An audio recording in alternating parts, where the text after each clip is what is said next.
Bom, o sistema também ele é muito adaptado, né, às culturas, né? Então, diferentes culturas podem ser utilizadas como o sistema o método de irrigação por aspersão, ele pode ser utilizado em diferentes culturas, né? Só que a gente deve levar em consideração o seguinte: existem determinadas culturas, certo, que podem ter problemas, né? Porque o que acontece? Quando eu estou utilizando um sistema deste de irrigação por aspersão, eu vou molhar a planta como um todo, eu vou utilizar toda a área, né? Vou molhar toda a área que está ao redor, certo? 100% da área eu vou molhar.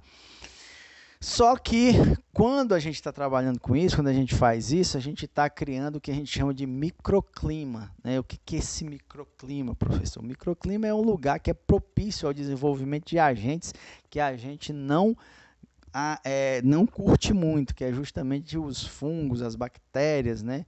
Então, esses elementos não são muito bem, como é que se diz? Eles não são muito bem-vindos a um plantio, né?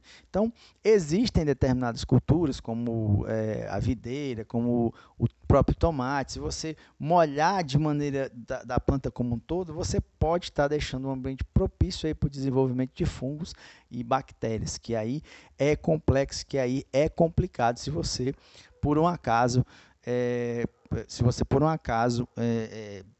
irrigar a planta, utilizar esse sistema de irrigação, o método de irrigação para aplicação de água, certo? Então você pode estar, em vez de estar dando um benefício para a sua cultura, você está causando prejuízo a ela também, e isso já não é bom. Então você tem que ter cuidado na hora de fazer essa escolha também com relação ao sistema que você vai utilizar, ao método que você vai usar, certo?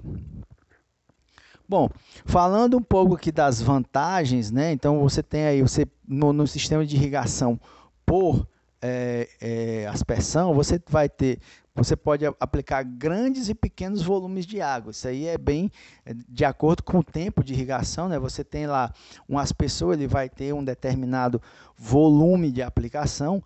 Esse volume de aplicação, ele vai ser, logicamente, determinado pelo tempo, né? Se você, por exemplo, se ele aplica 150 litros por hora e a sua cultura precisa aí de 300 litros por hora, então você vai aplicar no dia 2 horas, não é isso? Então você pode, e se você tem outra cultura que só precisa de 150, então você vai aplicar apenas 1 hora, entendeu? Então você tem essa flexibilidade com relação à quantidade de água que você vai aplicar, certo? Então, como eu falei aqui, outro exemplo, né, com relação à topografia, né, não há necessidade, eu mostrei para vocês, vou até mostrar de novo aqui, ó.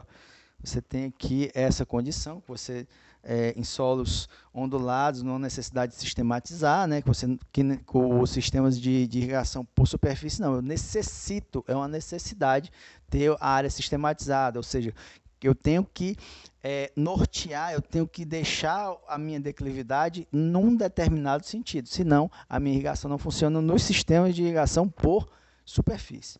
Tá? Então, é adaptada à rotação de cultura, ou seja, eu posso estar plantando hoje feijão, amanhã eu posso estar plantando milho e eu posso continuar com o mesmo sistema de irrigação, eu não tenho que mudar por causa dele, certo? Então, não é como, por exemplo, inundação. Inundação eu não posso pegar, hoje eu vou plantar arroz, vou plantar feijão, vou plantar mandioca, tudo no mesmo local. Então, já o sistema os métodos, o método de irrigação por aspersão, ele permite essa rotação. Menor uso de mão de obra, certo? Eu tenho um menor uso de mão de obra, porque aí eu já posso fazer a automatização do sistema, já pode ser automatizado, né? Então, isso facilita bastante. Permite o uso de química e irrigação, ou seja, eu posso colocar química eu posso fazer adubação via água de irrigação, eu posso fazer outras aplicações que, logicamente, no seu limite de utilização, logicamente, eu posso fazer tudo isso via água de irrigação através de quimio-irrigação, ou seja, fertirrigação também, tá? E você tem uma melhor lixiviação. Por quê? Porque, como eu mostrei lá da salinidade, a salinidade dos diferentes sistemas de irrigação, você vê que tanto o sistema de irrigação por inundação como aspersão, eles distribuem a lâmina de maneira igual em todo o solo. Então, ela vai levar, se você tiver algum nível de salinidade do solo, ele vai levar para os níveis mais inferiores desse solo, certo? Evitando que isso fique próximo da zona de influência das raízes, que isso aí é uma vantagem, né, logicamente, para as plantas não terem contato com a parte mais com sais, né, que vão prejudicar o desenvolvimento ou até matar a planta, certo? Bom, como desvantagem, nós temos, como eu falei para vocês, em algumas plantas, né, no caso, né, pode propagar, pode difundir também mecanismos, né, de doenças, né, de fungos, bactérias, essas coisas podem ser meios propícios ao desenvolvimento da cultura de acordo com como você vai aplicar a água. Pode causar também, né, problema de sanidade, né, a parte aérea, algumas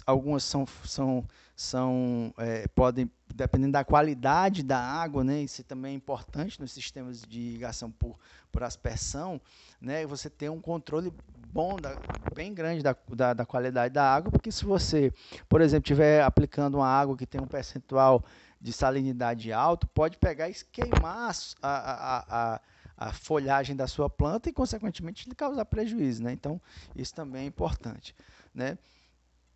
É fortemente afetado pela ação do vento, né? Então, qualquer coisa pode pegar e diminuir a eficiência de aplicação do seu sistema, certo? Então, se você tem que ter um controle muito grande, né, da velocidade do vento que tem na sua região, como é que funciona o vento na sua região, certo? E por último aqui, você tem um grande custo de manutenção, né? Você tem maior custo de implantação e na manutenção não é bem mais barato, né, a sua manutenção, né? Então você tem aí um maior custo de implantação e a manutenção ao ser comparado com outros sistemas de irrigação, né? No caso, por exemplo, os sistemas de irrigação por superfície, você aí não tem tanto um valor tão alto, né, de implantação e nem tão menos de manutenção, beleza?